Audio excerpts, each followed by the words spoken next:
Welcome back. Here we are. Aquí estamos. Vamos a platicar más hoy, ¿verdad que sí? What? Oh. We're gonna talk more today. Are you ready? I love hearing your Spanish, but I have no idea what you're saying most of the time. I can pick out a few words. Oh. Like I thought you said vamos. Yeah. Which you can say vamos or like vámonos. Is that which is kind of the same thing. Hurry? Wait, yeah, I thought it was kind of like hurry up. Okay. All right. See, I know Spanish. Yes, she does. Un poquito. Oh, ándale. I love it. I love it. Okay. Welcome to Empowered Now. I'm your host, Colette Kati. Join me as we talk all things to uplift, encourage, teach, inspire, and empower you to see your best self, to live your best life, and to thrive wherever you are. All right, if you did not see the last episode, you're going to want to go back to the previous episode with Gavin. Yep. This is a two-parter. We spoke for almost an entire hour. Yeah, it's getting juicy. It was getting juicy, and then Emmy jumped in, so we got a little sidetracked, and that's okay. I wish we would have made her come and sit in here for a minute, but she had to get back to school. She had to go to school. Personal business finance. Can't miss that class. Which I think is the most important class. Oh, yeah. Hands down. If you guys can take a business and finance class in high school and college, do it. Yes. Very important. We took Financial Peace University, which was Dave Ramsey's course. It's probably better than any course that I took in school for my life. So anyways, there's that little plug for you. There you go. All right. So we were talking before about your mission. Yes. A lot of good juicy stuff in that last episode. So please go check it out. I had to write down my notes because my brain was like, oh, we're going here. And then I was like, hey, do you want some mac and cheese? So cute. I'm hoping to have her on an episode at some point too. So stay tuned for that. But we were talking about your mission. You had just gone into why you decided to serve a mission. And there was a lot of juicy things in what you said. So I was going to bring something back that you said, a couple things that stuck out to me. So the first thing, you said on how focusing on yourself or focusing on others was ultimately focusing on yourself. I wanted to talk about that more because for me, and I know for a lot of other people out there that, and I'm going to say moms because I'm a mom, obviously. And so I relate to that. Yep. But I know that there's other people that also experience this. But I'm going to use this in relation to being a mom, how we think that, okay, so there's so many directions. Focus. I get excited and then I think my brain goes poof. So when you're a mom and you are focusing on having little children and you put your whole soul into them. And I know so many moms that feel like, oh my gosh, I had babies and then my world was my babies. You guys become everything. And so life becomes all about focusing on the family and the kids and what they're doing and what they need. And you kind of develop this self-sacrificing mentality or way of being that is just natural. It's like, well, obviously your baby takes up so much of what you need to the baby needs everything. They're dependent on you to survive. Exactly. So you have to give to that child. That's what you need to do as a parent. So, but that can get what's the word I'm looking for?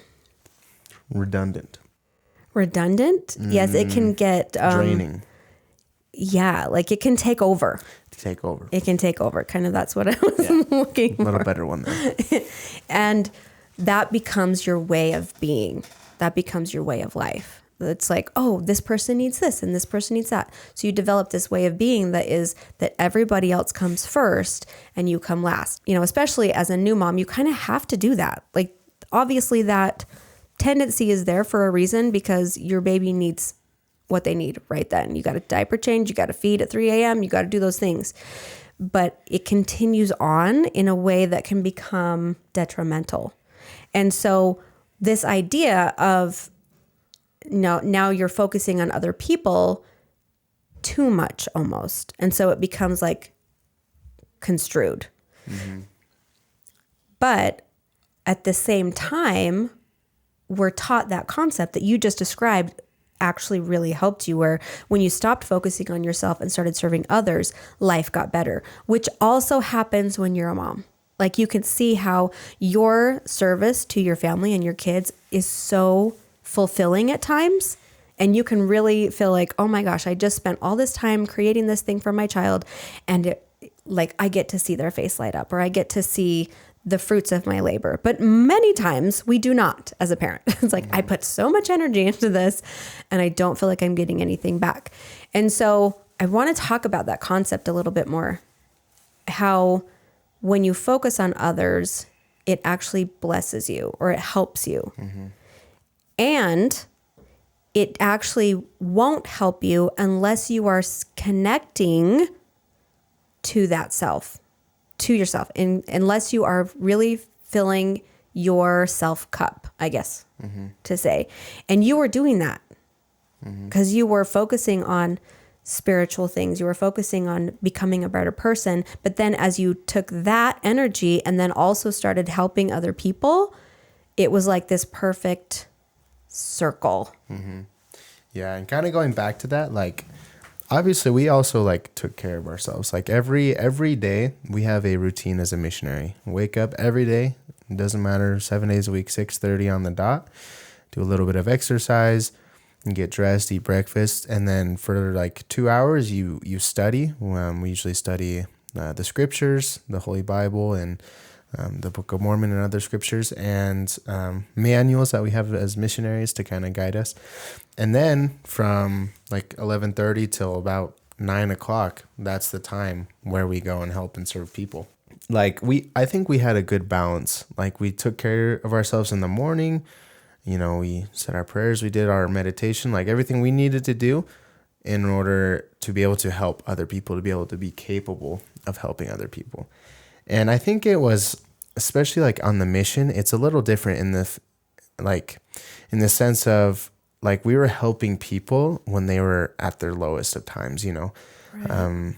We had one time we were teaching a lady, and she had just had a miscarriage, and we were like, okay, well, me and my commander were like, well,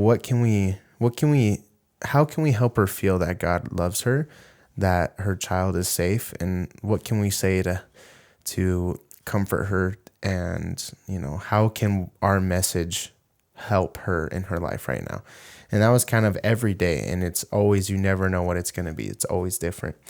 And I noticed personally, like, as we were talking, like, doing that, helping other people, helping them try to feel, you know, God's love or the love of the universe for them, was what kind of filled me with more love, more empathy, more compassion. Because me and my companion, were trying to help these people, when what we shared with them really impacted them and touched their hearts, and then we could see, like, what we're doing is actually helpful, and what we're doing is actually helping people when they're not in a very good spot in their lives.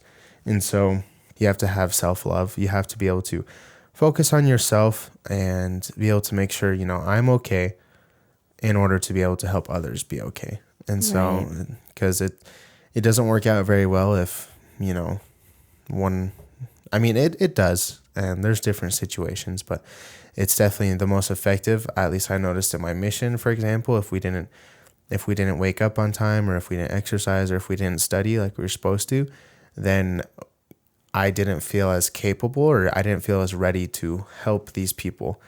And so you have to take care of yourself before you can try and help others. And there's a balance, and kind of like what my mom was saying with being a mother, like, obviously you have to put everything into your children because you want the best for them, and you did all this sacrifice so that they could be born, and you're about to make so much more sacrifices to help them grow and nourish. But I think in a way, seeing that your labors aren't going to waste is kind of a satisfaction in a way. Right. Of kind of seeing, like, oh, I'm using these talents and gifts that I was given to be able to help other people, to be able to better their lives, and to be able to realize, you know, how special and individual and divine they are as a person. And yeah, I think I'm just going to end it there. Yeah. You're good. You're good. Yeah. I really can relate to that. You're talking about, you have to like take care of yourself and fill your own cup so that you have something to pour into somebody else's cup. Yeah, exactly. Kind of. That's a visual that I use a lot. But often like we're trying to pour from an empty cup. And that's when this like idea of putting others first becomes detrimental. Becomes a little toxic. Yeah. And I think, maybe for a young, as a young missionary, and you came out of, being in high school, which, nothing against being in high school. I was there. But I think when we're in our adolescence, it is a lot easier to be like, oh, well, I'm focusing on my life and I'm doing this and I'm doing that. And I've got cheer and I've got, like all these things and I'm bettering my life. And that's a great thing. And sometimes it can get to where we forget about being kind to others, or we forget about like what other people need. And then we get put into parenting, and then it's like this opposite starts to happen. We're like, oh, now I don't feel like I can focus on myself. You start to feel like you lose yourself. So it's like finding this balance. But I think the core piece that helps the most is really connecting back to loving yourself, like finding that balance of, you matter, these other people matter, but you matter too. And so as you're, like you were saying, you're trying to, what can I do to help this person feel comfort and safety and loved and know that God loves them, or that, they are important, that they have value? Well, how are you feeling? Do you feel like you have value? Do you feel like you are worth, that God loves you, or that people love you, or that you are loved, that you feel confident? Like, how are your feelings? That's important too. And there's no shame in any of it. Mm-mm. I just want to reiterate that sometimes we feel like there's something wrong with us if we are focusing too much on ourselves, or there's something wrong with us that we can't focus on ourselves. Like, it's just finding that balance of, am I treating myself the way I'm treating others? Like, truly? And it goes both ways. Am I being kind to others? Am I being kind to myself? Because often, and this goes back to what we were talking about in the last podcast about hate comments. Like, if I'm projecting hate, that means there's something in me that I'm also not owning. And I'll say that again. If I'm projecting negativity and hate, that means there's something in me that I am rejecting, that I hate. We're a mirror. Our world is a mirror. So if you're having a hard time feeling loved, maybe you're pouring into all these other people, but you're not feeling it in your heart. It's time to maybe get a little bit more focused on yourself. And that's what I had to do, especially if you're in a dynamic or relationship or in a situation where people around you are not quite healthy mentally or emotionally. If there's addiction involved, often that whole dynamic can get so screwed up. Trust me. Mm-hmm. Yes. And you've got to start paying attention to, what do I need? And genuinely. And this is kind of that conversation that I know I'm going to do more podcasts around, of self-love versus being selfish. Mm-hmm. Because some people think, well, when you focus on yourself, you're being selfish. But if we're genuine with like, what do I need? When we ask the question, what do I need? Sometimes our ego gets kicked up, or, the natural man, or whatever you want to call it, is like, well, I need a chocolate bar, and I need to run off to Hawaii, and I need another companion, or whatever, like you start to, think about all these things that you think you need. But truly, if we're honest with ourselves, and this goes back to the other thing I want to talk to you about your mission, is you said, my heart said yes, but my brain said no. Mm-hmm. And sometimes we have to get really honest with ourselves about what we need, because sometimes what we actually need is not comfortable. Right? Amen. Yeah. And sometimes we might be judging ourselves into what we think we need, and that's not accurate either. So there's a lot of lot of angles here. But if you get really honest with yourself, like, what do I need? And what does that look like? Maybe you want to create a podcast, or maybe you want to go on a mission or something, and your heart's saying yes and your brain is saying, nope, that's scary, that's uncomfortable, I don't want to do it. Maybe it's a different thing for you. Maybe there's something that you have been thinking about that you feel drawn to, but there's another part of you that is scared or worried that it's not going to work, or I'm not enough, or anything like that. And it might be time to pay attention to, what do I actually need to move forward from a place of self-love, self-acceptance, self-safety, like creating that space for yourself. And Tangent. It can go both ways as well. Your heart can say no to something and your brain's like, yes, I want that. Right. And so it goes both ways. And so that's kind of, it goes into being in tune with yourself, with what you need, and with what your spirit needs, with what your soul needs. And so kind of going back to like with the mission, like my heart said yes, but my brain was like, no.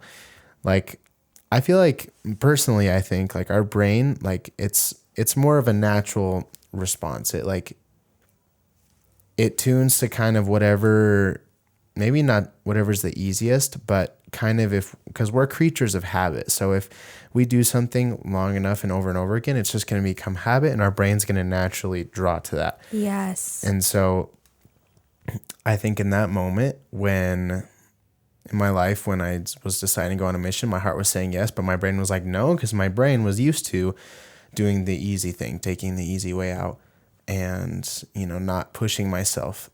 Or even the comfortable thing. Yeah, like or even comfortable. You've been home, you go to the gym, you do these things, and it's like, oh, I don't want to change that. It feels good. Yeah, it feels good. Which is fine. Yeah. But if your heart's saying something else, then maybe it's time to change it up. And exactly, like getting caught being comfortable. It's okay to be comfortable. A lot of times we need to be comfortable in life, but not staying in that comfort zone too long, because there's no growth in the comfort zone and there's no comfort in the growth zone. So if we really want to become better people, we have to get comfortable with the fact of being uncomfortable, because then we're never going to be able to get anything done or never be able to progress into the person we want to be if we're just never okay with leaving our comfort zone. And so I think that was kind of a big switch for me when I finally decided, okay, I'm going to go. My brain had to start adjusting, like, oh, why are we doing this? This is really weird. We're speaking something else. The food's weird. And warning. Yeah, my brain was giving me all these warnings, like, what are you doing? You're an idiot. And I was like trying to just turn my brain off, be like, nope. And I think after a while, your brain becomes accustomed to that hard thing. And so that hard thing now becomes your easy, comfortable thing. Mm-hmm. And so the more you keep doing that, the harder things in life are going to become easier and easier. So yeah. Yeah. I love that discussion. And it's such a balance, because even as you're talking, I'm like, well, sometimes you need that comfort, right? Like, obviously, we're not saying like rip yourself out of your comfort life. And I think for me, in my situation, when I was going through my, journey back home to myself, it was like I would seek comfort because things were so uncomfortable inside of my brain that I would seek comfort in ways that actually weren't what I needed, like shopping. Like, I don't know how many packages I would get a day, but I would just be like, what? We got the money. I'm shopping. Like, that feels good. It's like that instant gratification. And that was comfortable, but it wasn't actually serving me. It was actually feeding into, it was like a distraction from paying attention to what was happening inside of my brain.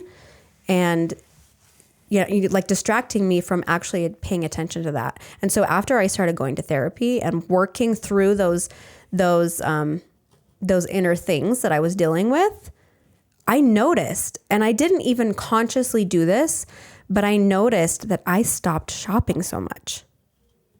And I woke up one day and was like, oh my gosh, I don't need that new jacket. I don't need that thing. Like, it felt like that hole had been filled.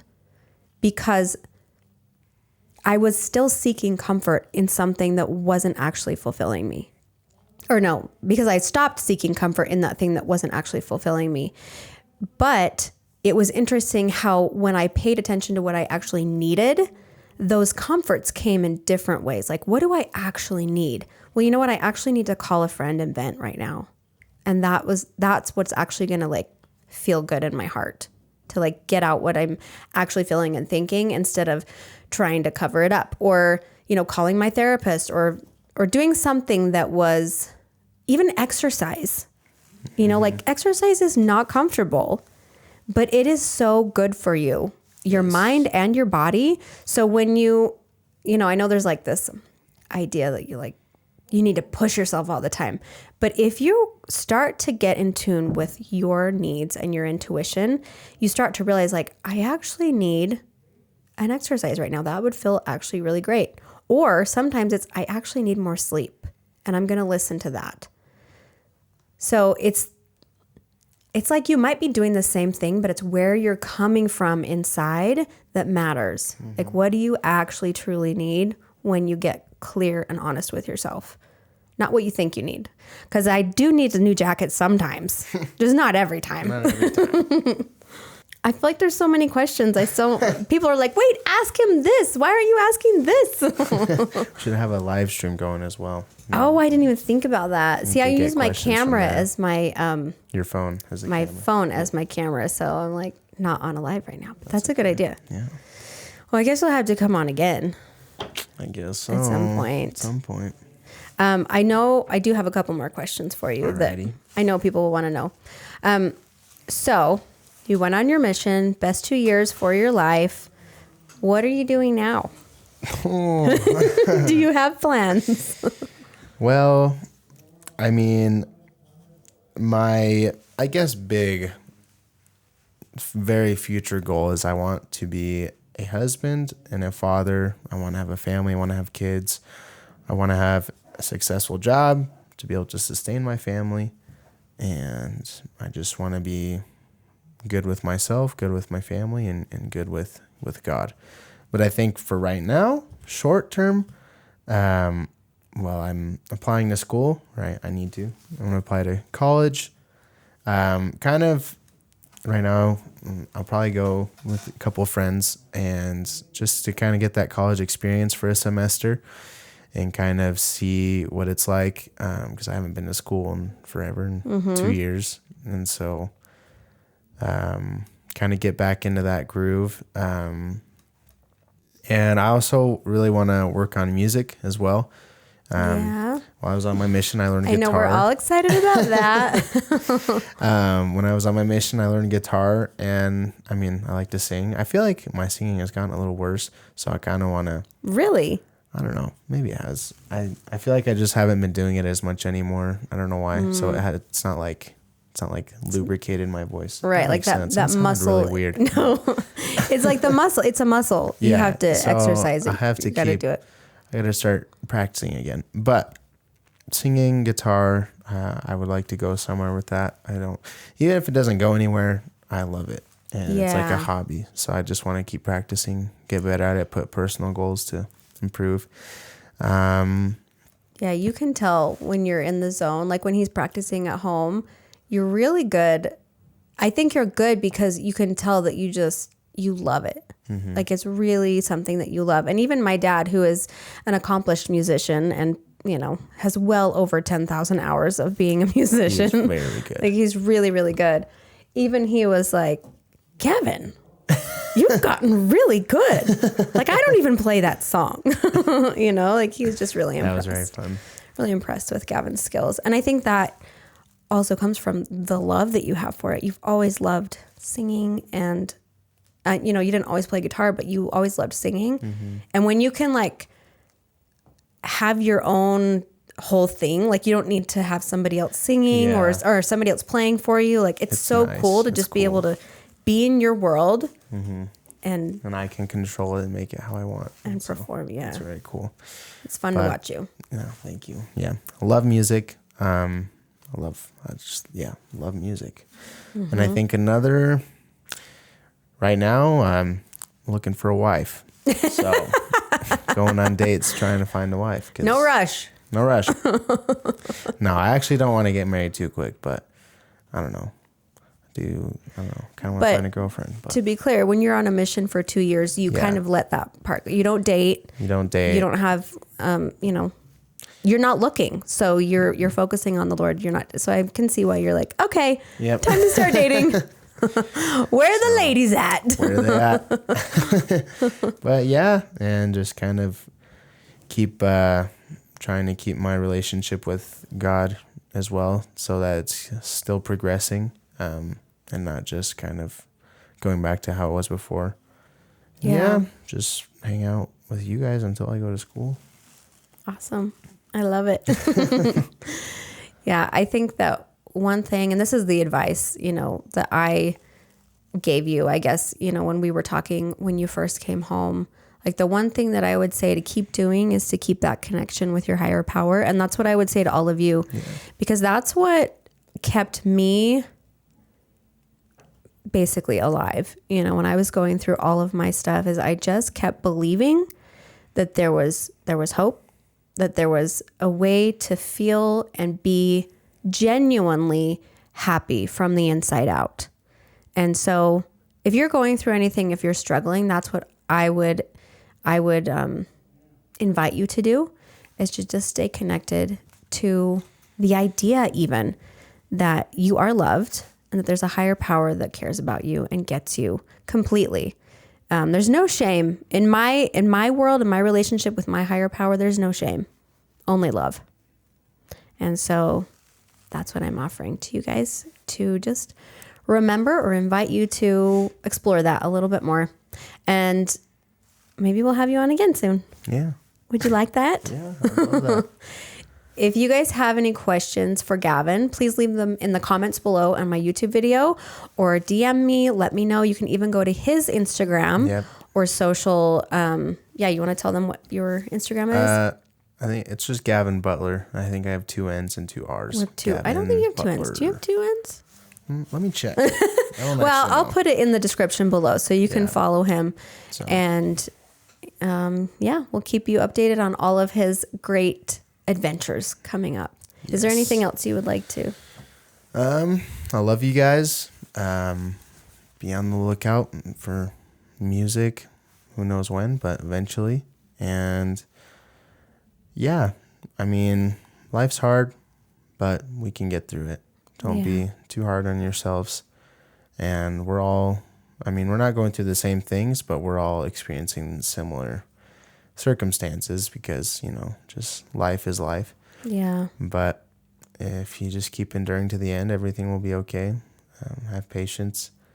And a lot of times it's a lot easier said than done. And I also think a lot of things that we were saying in this podcast are kind of things that I've said to other people, but I actually need to take to heart for myself. Isn't that always the way? Yeah. I say all this stuff. I'm like, I should actually take my own advice.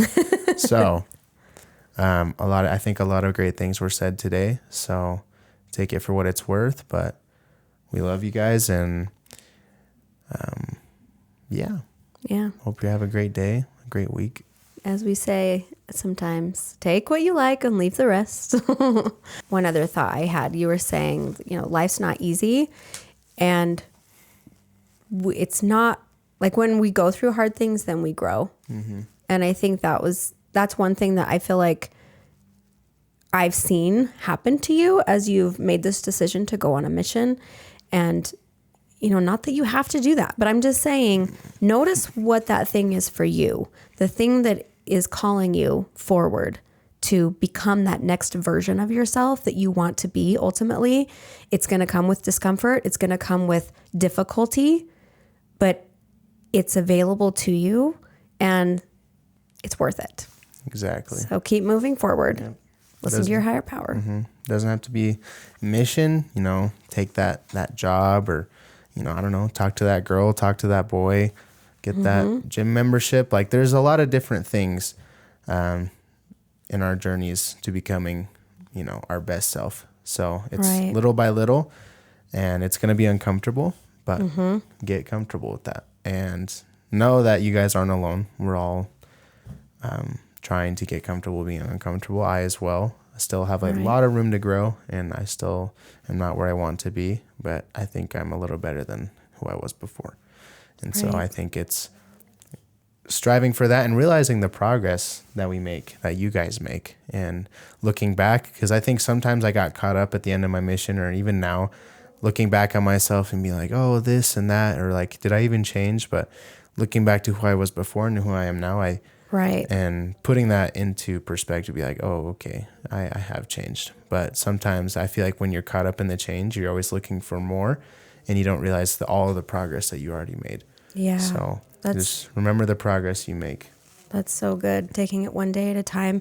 And for Gavin, it was, answering that call in his heart to go on a mission. I know I've had many experiences similar to where answering that call was pointing me into the uncomfortable thing. And even the first time that I called my therapist, I was terrified, but I knew I needed help. And so I did the thing. I answered the call. And so if you have a thing, and maybe it is getting a therapist, maybe it's getting a coach. I have openings in my schedule for coaching right now. I'm opening them up until the end of the year. And so if that is calling to you, I would invite you to go to my website, ColetteKati.com, and click the link to apply, and also reach out to me in my DMs. I would love to have a conversation with you and see if this is something that would serve you. So listen to your heart, do the thing, and we'll see you next time. Bye. Bye. Love you guys. Mwah. Thanks for watching Empowered Now. If anything you heard today resonated with you and you want more, please like and subscribe so that you won't miss an upload. You can also follow me on social media at Colette Kati. And if you're interested in working with me more closely through coaching or other opportunities, go to my website, ColetteKati.com. It is my hope that you will continue to come back and experience for yourself the benefits of choosing an empowered life. Your feedback and your experience are very important to me, so please take a moment to connect with me in the comments below. Let me know your thoughts on today's episode, ideas for future topics, and ideas for guests that you would like to see. And as always, thanks for your time, support, and your courage to live empowered now.